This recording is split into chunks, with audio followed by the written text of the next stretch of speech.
Hello everyone, welcome to this video. In this video, we will be doing sequence and series, and we will be doing some PYQs from JEE Mains. So, I have already written the first question, and we will start from there. So, before this chapter, before starting this video, make sure that you know the basic formulas of sequence and series. That is the nth term of an AP, the nth term of an GP, the sum of the series of an AP or GP, what is an HP, and how do you find out common differences and common ratios, and what is an infinite GP. If in addition, you can also check out arithmetic geometric progression as well. Now, with that in mind, let us begin. So, here we have a question 1 by 1 into 1 plus d plus 1 by 1 plus d into 2 plus d. And this continues till up to 1 by 1 plus 9d into 1 plus 10d, right?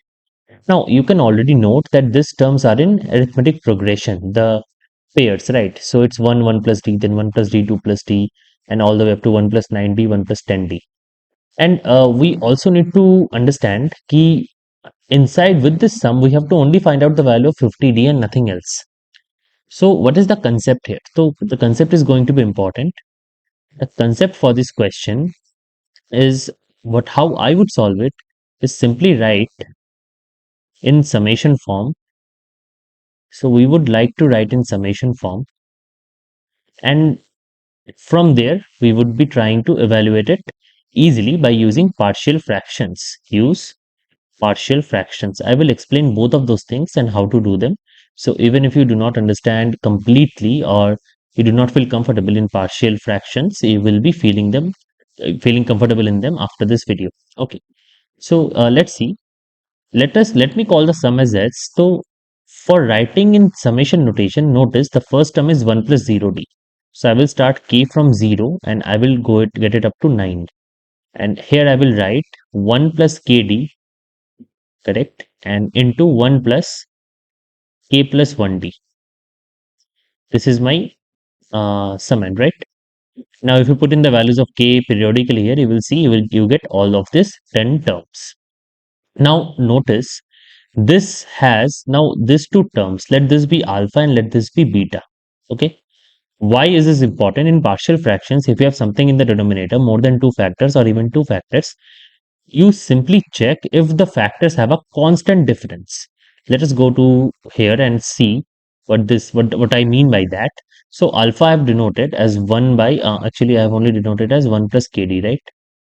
And beta I have denoted by 1 plus k plus 1 into d, correct? So if you see beta minus alpha is going to be 1 plus k plus 1 whole into d minus of 1 plus kd, right? If you do the math here, it simply gives you 1 plus kd, k into d plus d minus 1 minus kd, where everything basically cancels off, 1 and 1 cancel off, kd and kd cancel off, and you are simply left with what? Only d. So it is a constant because d is a real number, right? So beta minus alpha is a constant and d is obviously independent of k, where k is the summation variable. We can understand from this part itself that the sum s now can be effectively written. Let me just write the sum as first. K equals to 0 to 9, 1 by alpha beta, right? This is what we have denoted. Now, since we know beta minus alpha is going to be d, what I can do is I can introduce a 1 by d here and I can write this as k equals to 0 to 9. Notice that you can multiply the constants in and out of the summation in a normal manner because they do not depend on k, which is the summation variable, right? You can write d by alpha beta and write this 1 by d outside. You can also write it inside. It's the same thing. So 1 by d, and now since d is beta minus alpha, I will simply write k equals to 0 to 9 beta minus alpha by alpha beta. And now you use the distributive law beta by alpha beta minus alpha by alpha beta. You simply get 1 by d, and inside you get two summations. The first summation is k equals to 0 to 9, 1 minus alpha, and the second summation is k equals to 0 to 9, 1 by beta. Okay. So this is what we have. Now we have to evaluate this part. Okay. Now let's see how do we do this. So first of all, if you notice that we finally got s is equals to 1 by d. So what is this first summation? The first summation, if you remember from here, was k equals to 0 to 10, 1 by alpha, right?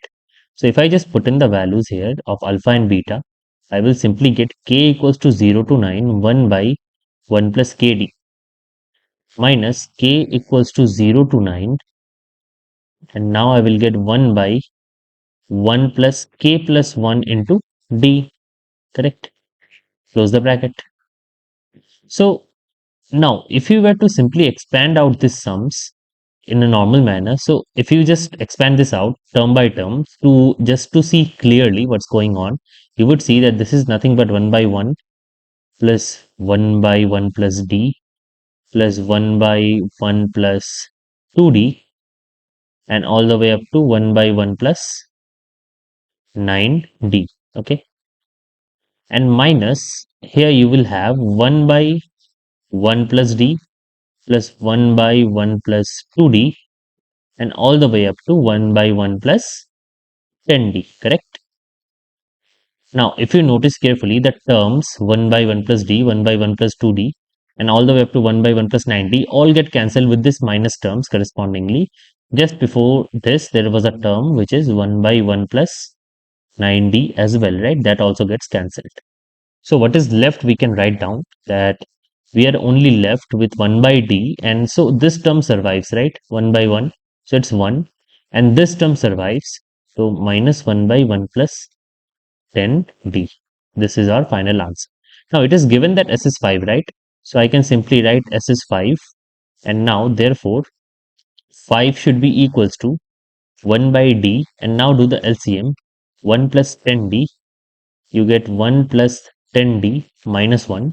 So therefore this only gives you 10d by d whole into 1 plus 10d. Cancel the d's off and you get this. Okay, and you can also cancel the 5 off and this gives you 2. Therefore 1 plus 10d should be equals to 2 because everything has been cancelled out, which means 10d is nothing but 1, and therefore I can simply write 50d, which was asked, is nothing but equals to 5, which is my final answer. So it's a pretty easy problem, but I have only expressed it and I have solved it by showing all the necessary steps so as to make you understand in a very clear manner.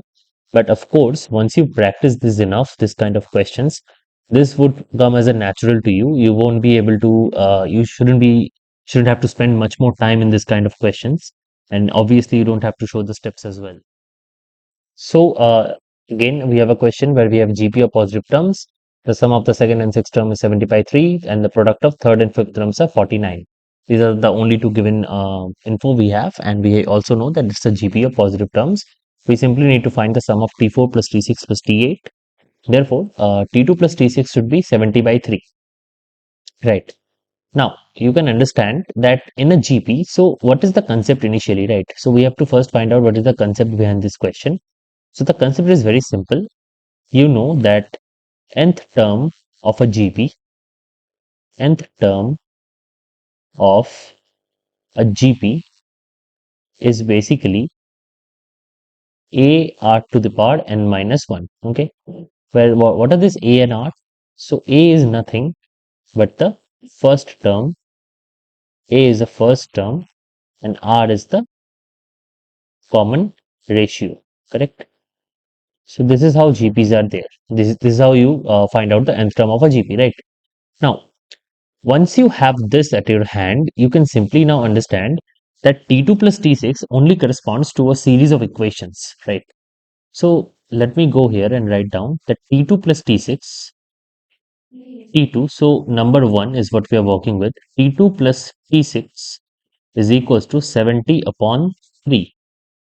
This might reduce to AR plus AR to the power 5 is equals to 70 by 3, right? Which is in fact nothing, but if you just take AR common, 1 plus R to the power 4 is equals to 70 by 3. Again, from equation 2, I have T3 into T5 is equals to 49, correct? So T3 into T5 is 49. This would mean that T3 is AR square and T5 is AR to the power 4, which is equals to 49.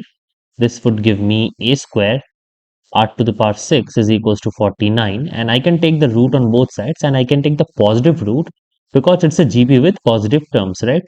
So a r cube should be equals to root 49, which is nothing but 7. And from this equation alone, we can at least get the value of a. A is nothing but 7 by r cube, right? Okay, with this in hand and with the first equation in hand, we can find out that from the first equation, we simply see if I put in the value 1 by r cube into r into 1 plus r to the power 4 is equals to 70 by 3. This equation, we can simply find out that this cancels off to r square that goes on that side. So we have 3 plus 3r to the power 4 equals to 70r square. And from this, we can understand 3r to the power 4 minus 70r square plus 3 is equals to 0, right? So this is what we have. This is the information we have gathered. Now let us come to the question which we want to solve. Now, the question which we want to solve is this. We want to find out T4 plus 6, T6 plus T8, right? T4 plus T6 plus T8. So T4 is AR cube, T6 is AR5, and T8 is AR7. So of course we can take AR cube from there and we can simply get 1 plus R square plus R to the power 4, right? Now we already know that AR cube, the value of AR cube is nothing from, if you go back here, let me mark it down. AR cube is nothing but 7, right? So let me just put in the value here. So AR cube is nothing but 7. Now we can come back here and we can understand that the 1 plus r square plus r to the power 4 can be found out from the separate equation as we have found out, which is AR to the power 1 plus r to the power 4 is equals to 70 by 3. Putting the value of a here, we simply get 7 by r square into 1 plus r to the power 4 is 70 by 3. And if you cancel in 7, it simply gives you a 10 by 3, right? Therefore, from this equation, you can understand that r to the power 4 plus 1 minus 10r square by 3 is equals to 0. And from this is easy to see that r square is 3 or 1 by 3. Since it's a positive GP, then of course we must have r equals to root 3. Since it's a GP of positive terms and increasing GP, we must have r equals to root 3. Therefore, we can simply put in the value here 1 plus root 3 whole square plus root 3 whole to the power 4. And therefore we can simply understand that T4 plus T6 plus T8 is nothing but 7 whole into 1 plus 3 plus 3 square. And now simplify the value 1 plus 3 plus 9, which is 13 into 7, and which gives you the answer 91. And this is your final answer because 91 has been evaluated by T4 plus T6 plus T8 using the properties we have done. So that would complete the video. So by the way, the scholarship test is going to be live very soon. So check out for the community post, and the test is going to be conducted probably this Sunday or the next Sunday. So the test syllabus would be completely based on what you know about maths. It's up to class high school level only, so like class 12th only. And the winners of the scholarship test and even the ones who attempt and get a decent score, they will be given very attractive vouchers and perks and discount coupons where they would be able to pursue the courses of their choice because a lot of new courses are going to be launched very soon, and they would also get personalized guides and guidance as well. So thank you for watching. If you're new, let me know in the comment section if you need something new or something urgent because JEE Mains is approaching fast. Thank you again.